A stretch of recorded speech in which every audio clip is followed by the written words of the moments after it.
Express নিউজের খবরের জের নড়ে চড়ে বসল বুদবুদ থানা। গতকাল রাতে কৌশিক দরবার নামে এক ব্যক্তিকে অবৈধ বালি ব্যবসার অভিযোগে গ্রেপ্তার করেছে বুদবুদ থানা বলে এক্সপ্রেস নিউজকে জানালেন এসপি কাকসা রাজকুমার মালাকার। দেখুন, ঘটনাটা আমাদের গোচরে এসেছে।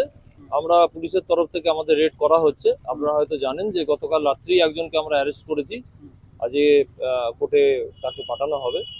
বাদবাকি যারা আছেন কাউকেই রেয়াত করা হবে না, সবাই ধরা পড়বে। আপনারা একটু আমাদের সময় দিন, আপনারা আশা করি দেখতে পাবেন পুলিশি অ্যাকশন কি আছে।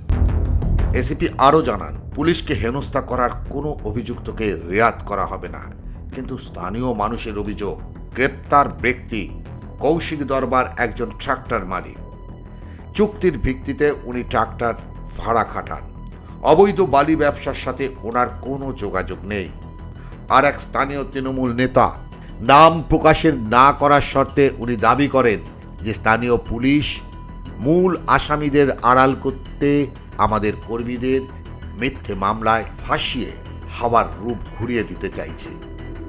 এই প্রসঙ্গে উল্লেখ্য, বাঁকুড়া জেলার এক পুলিশ আধিকারিক কিছুটা ক্ষোভ ও অভিমানের সুরে জানালেন, পুলিশ নিগ্রহের এতদিন পরও এখনো পর্যন্ত নেমড এফআইআর অভিযুক্তদের গ্রেপ্তার করা গেল না। বাঁকুড়ার পুলিশ যখন গোপন সূত্রে খবর পেয়ে বুদবুদ আসামিদের ধরতে যাচ্ছে, এক অদৃশ্য কারণে তাদের নাগাল পাচ্ছে না, তারা চম্পট দিচ্ছে। আমরা আশা করেছিলাম যে দুর্গাপুর পুলিশ কমিশনার ও বুদবুদ থানা অভিযুক্তদের গ্রেপ্তার করে আমাদের হাতে তুলে দেবে। আমরা অপেক্ষায় আছি, সেদিন কবে আসবে। Bureau report, express news.